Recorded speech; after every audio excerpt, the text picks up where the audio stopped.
Chapter 2, Risa. Risa paces backstage, waiting for her turn at the piano. She knows she could play the sonata in her sleep. In fact, she often does. So many nights she would wake up to feel her fingers playing on the bed sheets. She would hear the music in her head, and it would still play for a few moments after she awoke. But then it would dissolve into the night, leaving nothing but her fingers drumming against the covers. She has to know the sonata.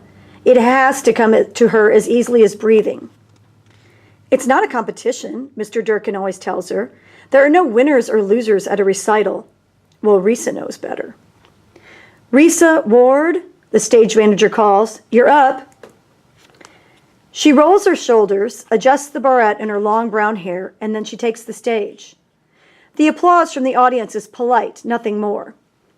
Some of it is genuine, for she does have friends out there, and teachers who want her to succeed. But mostly, it's the obligatory applause from an audience waiting to be impressed. Mr. Durkin is out there. He has been her piano teacher for 5 years. He's the closest thing Risa has to a parent. She's lucky. Not every kid at Ohio State Home 23 has a teacher they can say that about.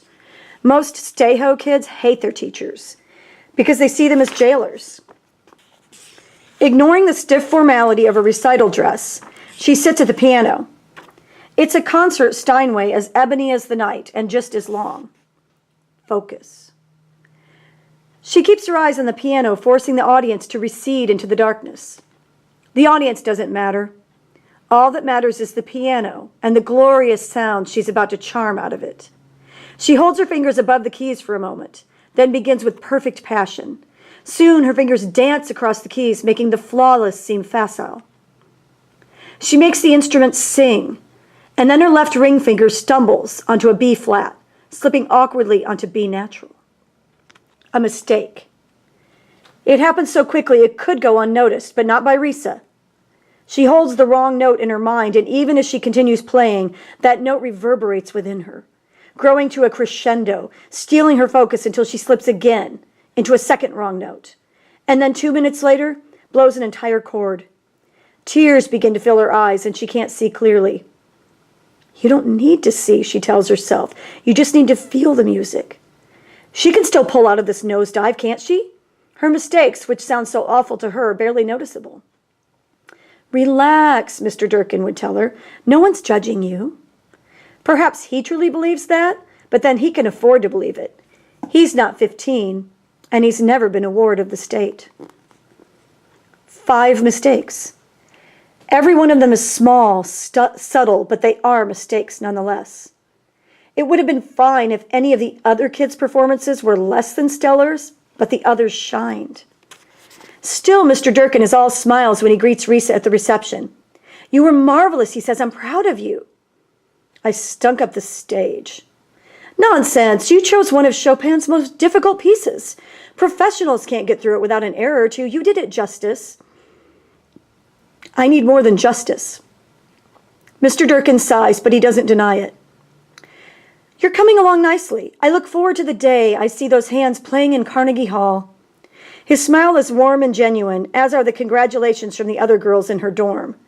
It's enough warmth to ease her sleep that night, and to give her hope that maybe, just maybe, she's making too much of it and being unnecessarily hard on herself. She falls asleep thinking of what she might choose to play next. 1 week later, she's called into the headmaster's office. There are 3 people there. A tribunal, she thinks Risa.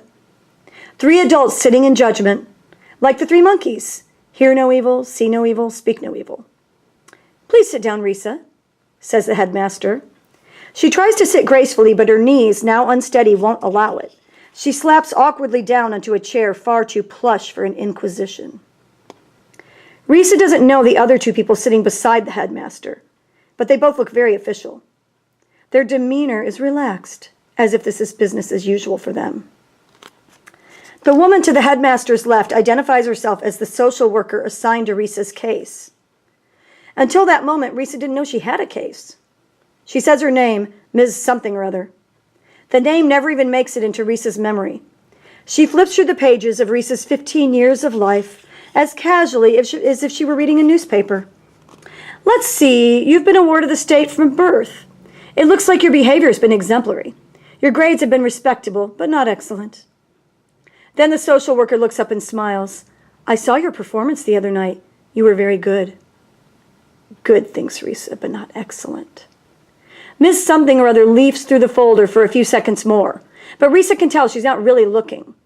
Whatever's going on here was decided long before Risa walked through the door. Why am I here? Ms. Something or Other closes her folder and glances at the headmaster and the man beside him in an expensive suit. The suit nods and the social worker turns back to Risa with a warm smile. We feel you've reached your potential here, she says. Headmaster Thomas and Mr. Paulson are in agreement with me. Risa glances at the suit. Who's Mr. Paulson? The suit clears his throat and says, almost as an apology, I'm the school's legal counsel. A lawyer? Why is there a lawyer here? Just procedure, Headmaster Thomas tells her. He puts a finger into his collar, stretching it, as if his tie has suddenly become a noose. It's school policy to have a lawyer present at these kinds of proceedings. And what kind of proceeding is this? The three look at one another, none of them wanting to take the lead. Finally, Ms. Something or Other speaks up. You must know that space in state homes is at a premium these days. And with budget cuts, every stay-ho is impacted, ours included. Risa holds cold eye contact with her. Wards of the state are guaranteed a place in state homes? Very true, but the guarantee only holds until 13. Then, all of a sudden, everyone has something to say. The money only stretches so far, says the headmaster.